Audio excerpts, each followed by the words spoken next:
السلام عليكم. في الفيديو اللي فات كنا هضرنا شويه على الروايات اللي عندكم في الاولى بكالوريا، وتشاركنا من بعض الصعوبات اللي كتواجهوها، شرحها بالدارجه باش يكون في اخباركم بعدا. دابا جيت باش نكملوا داكشي اللي بدينا. عجبكم الشرح ديال الفيديو الاول، هذاك الشيء علاش غادي ندير لكم هذا البارت 2.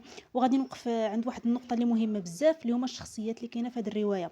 حيت الا فهمنا مزيان كل شخصيه والدور ديالها وشنو كتجي لسيدي محمد. سيدي محمد، الناس اللي يلاه اول مره غيشوفوا الفيديو ديالي، راه سيدي محمد هو السيد اللي غادي يعقدنا في بروميي باك، اللي غادي يتكلم لنا على قصه حياته. سيدي محمد راه هو نفسه احمد الصفريوي، اللي هو الكاتب الراوي، سما راسو زعما سيدي محمد في هذه القصه، وهو ساكن في الدوزيام ايطاج.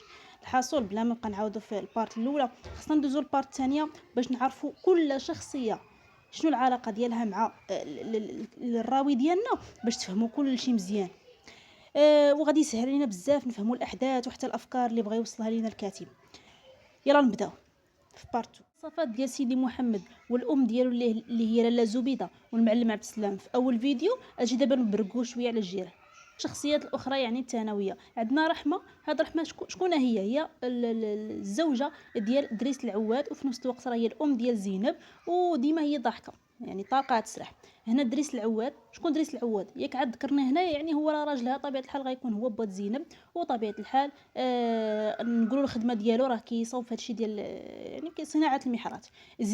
زينب شكون هي؟ راه هي بنتهم. وهاد العائله هذه ديجا شرحت لكم راها ساكنه في الدوزيام ايطاج. الحاجه خصك تعرفها ضروري، انه زينب راه كبر من سيدي محمد، اللي هي الشخصيه الرئيسيه في هذه القصه هذه، كبر منه بعام. اذا شحال عند زينب؟ عندها 7 سنين، لانه الكاتب عنده 6 سنين. فاطمه البزيويه اشنو تكون؟ هي لا فام ديال لو جارديني، اللي هي مرت واحد هذاك السيد علال لو جارديني. وفي نفس الوقت راها كتسكن في الدوزيام ايطاج ديال دار الشوافه. نجيو دابا نشوفوا علال لو جارديني. طبيعه الحال راه هو راجل فاطمه البزيويه، وكيخدم في كيخدم واحد يعني خدام في الجرادي، داكشي اش كنسميو علال لو جارديني.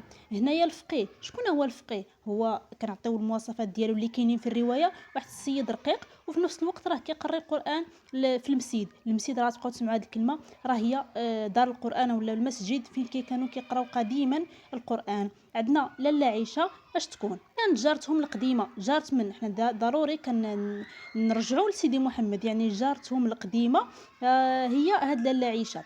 ما نساوش باللي كتعصب لينا الراوي ديالنا سيدي محمد، وما كيحملهاش حيت كتعصبو. مولاي العربي راه هو راجل لاله عيشه، يعني حتى هو الا بغينا نديروا العلاقه بينه وبين سيدي محمد، راه هو جارهم القديم. ما نساوش شخصيات اخرين بحال محمد بن طاهر، عبد الله بو غالب. الا بغيتو نزيدكم الشرح ديال هاد الشخصيات خليوه لي في لي كومونتير، ونتلاقاو في الفيديو الجاي.